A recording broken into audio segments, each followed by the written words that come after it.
Hey everyone, today I will show you how you can remove Open to Work badge in LinkedIn app. This badge provided by LinkedIn helps you to grow and make a better profile on your LinkedIn. So first open the LinkedIn app.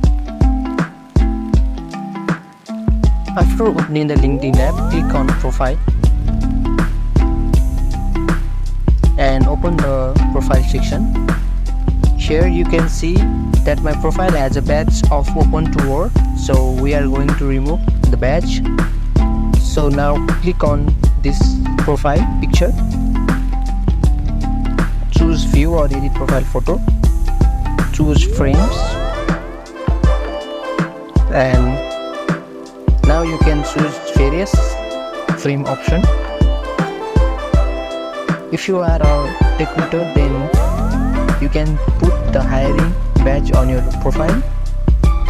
For this, we are going to remove all the badges, so we are going to keep our profile picture original.